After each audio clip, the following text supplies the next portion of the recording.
Assalamualaikum warahmatullahi wabarakatuh. Di sini kami dari kelompok 5 akan menjelaskan tentang lembar kerja yang telah kami poster yang telah kami buat dari sabun Capirway. Yang selanjutnya saya akan bacakan tujuan. Boleh share screen tentang tujuannya.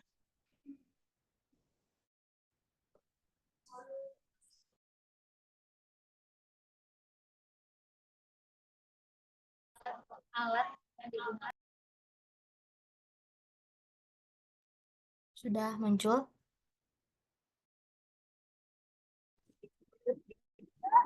Sebentar. Sudah.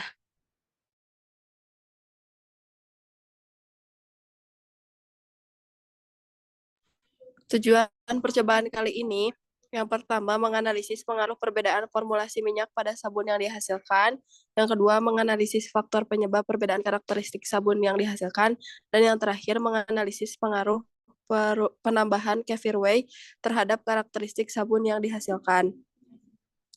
Lalu yang selanjutnya ada dasar teori yang akan disampaikan oleh Ava. Terima kasih kepada moderator yang telah mempersilahkan. Selanjutnya adalah dasar teori. Dasar teori dari percobaan kali ini adalah sabun cair dengan Kefir Whey dapat dibuat melalui proses saponifikasi. Saponifikasi itu sendiri merupakan reaksi antara lemak nabati atau hewani dengan alkali seperti NaOH atau KOH untuk menghasilkan sabun yang berupa garam alkali dari asam lemak dan gliserol. Adapun faktor-faktor yang mempengaruhi karakteristik dari sabun yang dihasilkan yaitu termasuk jenis lemak yang digunakan, jumlah Kefir Whey, dan metode saponifikasi serta bahan tambahan lainnya. Nah, pada percobaan kali ini juga digunakan kokodea yang merupakan senyawa organik yang dihasilkan dari reaksi antara asam lemak kelapa dengan diethanolamin. Kokodea ini dapat meningkatkan dan menstabilkan busa yang dihasilkan nanti dan melembutkan sabun serta mempermudah pencampuran saat percobaan dilakukan. Adapun perbedaan formulasi minyak dapat mempengaruhi karakteristik sabun yang dihasilkan seperti jenis atau kualitas minyak, larutan basah yang digunakan, suhu atau waktu reaksi, aditif, dan teknik campur atau pencetakannya. Nah, sabun yang memiliki pH rendah dapat menyebabkan iritasi pada kulit, sementara sabun dengan pH tinggi dapat membuat kulit kering dan kusam. Jadi, sabun dengan pH netral sekitar 7 adalah pilihan terbaik karena tidak mengganggu keseimbangan alami kulit. Selanjutnya, saya kembalikan kepada moderator. Baik, yang selanjutnya ada prosedur percobaan yang akan disampaikan oleh Natasha. Kepadanya dipersilakan. Baik, terima kasih kepada moderator. Pada percobaan ini, terdapat 5 prosedur, yaitu yang pertama, pembuatan larutan KOH dengan cara melarutkan 9,86 gram KOH dengan 20 ml air. Kemudian yang kedua, prosedur yang kedua yaitu pembuatan sabun cair dengan langkah pertama yaitu mengukur minyak kelapa sebanyak 12,5 gram, kemudian 15 gram minyak jarak, dan 22,5 gram minyak zaitun. Setelah itu ditambahkan dengan 6 mili gliserin, lalu ditambahkan 11,5 mili polietilen glikol, kemudian ditambahkan 5 mili kokodea, lalu dilanjutkan dengan penambahan 42 mili Kefir Whey, dan yang terakhir itu ada penambahan 5 mili bibit parfum. Kemudian prosedur yang ketiga yaitu uji organoleptik. Sabun yang telah dihasilkan dari prosedur yang kedua kemudian diamati wujudnya, aroma, serta teksturnya. Kemudian prosedur yang keempat itu uji pH. Sabun yang dihasilkan diuji pH-nya menggunakan kertas indikator. Kemudian diamati warna kertas indikator disesuaikan dengan warna pada trayek pH. Kemudian prosedur yang kelima itu uji stabilitas busa dengan cara sabun yang telah dihasilkan diambil 5 mili, lalu ditambahkan 3 mili air dan dikocok, lalu diamati busanya tinggi busanya dengan penggaris, kemudian setelah itu didiamkan 5-10 menit, kemudian diukur lagi sisa busanya oleh penggaris.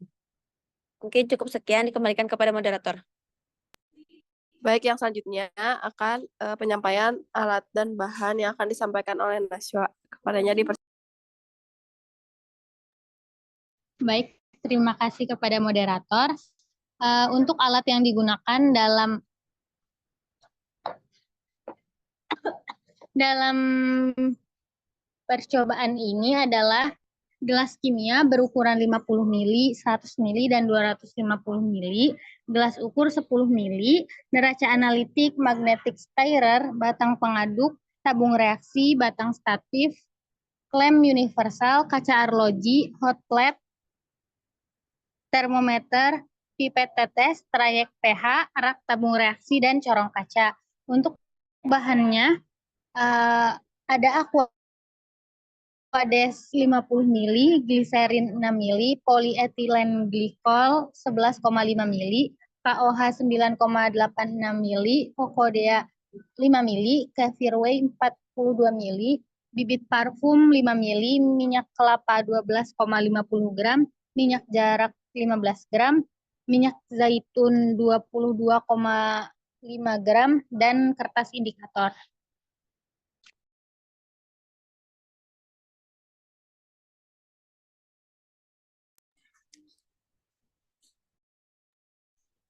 baik.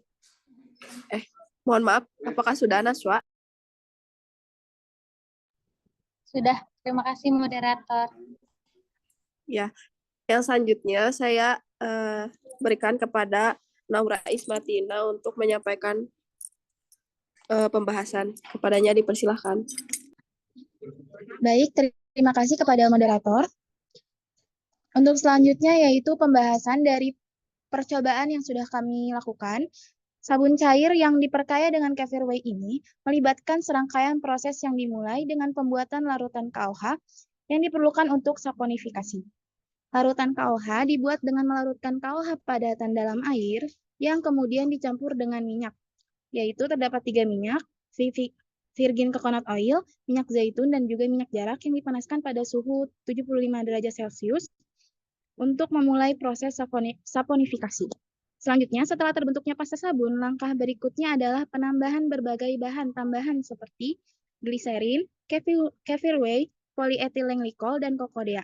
Gliserin berfungsi sebagai humektan untuk menjaga kelembapan kulit. Sementara penambahan kefir whey memberikan manfaat tambahan berupa probiotik dan enzim yang baik untuk kesehatan kulit. Lalu untuk penambahan polyethylene glycol bertindak sebagai pelarut dan pengemulsi yang membantu mencampur bahan-bahan dengan lebih baik. Sedangkan penambahan kokodea bertindak sebagai agen pembentuk busa untuk meningkatkan kemampuan sabun menghasilkan busa. Hasil akhir dari sabun cair ini memiliki karakteristik tertentu seperti warna kuning dan aroma mangga yang menyegarkan. Namun, pengujian organoleptik juga menunjukkan bahwa teksturnya kental dan lembut, memberikan pengalaman penggunaan yang menyenangkan. Namun, pengujian pH mengungkapkan bahwa sabun ini bersifat basa dengan nilai pH 11, yang sedikit melebihi kisaran optimal untuk kesehatan kulit yaitu 8-10. Selain itu, uji stabilitas busa menunjukkan bahwa sabun ini memiliki stabilitas busa yang rendah, hanya sebesar 14,28%. Hal ini menandakan bahwa sabun mungkin tidak mampu mempertahankan busa dengan baik selama penggunaan. Bahkan setelah beberapa jam, sabun dapat mengalami pemisahan fasa menjadi minyak dan bahan lainnya, menunjukkan kekurangan dalam formula atau proses pembuatan. Oleh karena itu, meskipun sabun cair ini telah diperkaya dengan kefir whey dan memiliki beberapa keunggulan seperti manfaat tambahan untuk kulit, namun masih memerlukan penyesuaian dalam beberapa aspek seperti penyesuaian pH dan perbaikan stabilitas busa serta stabilitas keseluruhan produk untuk memenuhi standar kualitas yang diharapkan. Baik, untuk selanjutnya saya kembalikan kepada moderator. Baik, untuk pembahasan selanjutnya yaitu kesimpulan yang akan disampaikan oleh Naswa. Baik, untuk selanjutnya kesimpulan. Kesimpulan yang dapat diambil dari percobaan ini, yang pertama, dampak dari perbedaan formulasi minyak adalah jenis minyak yang signifikan mengubah karakteristik sabun, seperti viskositas, kesabunan, dan busa. Minyak jenuh tinggi atau kelapa menghasilkan sabun kental dengan kesabunan rendah dan busa yang stabil. Yang kedua, faktor yang mempengaruhi karakteristik sabun diantaranya jenis atau kualitas minyak, larutan basa yang digunakan, suhu atau waktu reaksi, aditif, teknik campur atau cetak.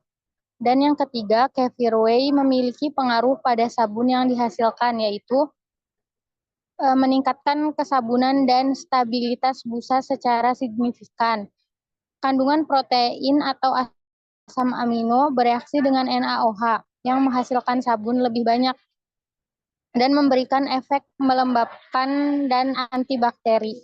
Terima kasih, cukup sekian yang dapat saya sampaikan. Saya kembalikan kepada moderator.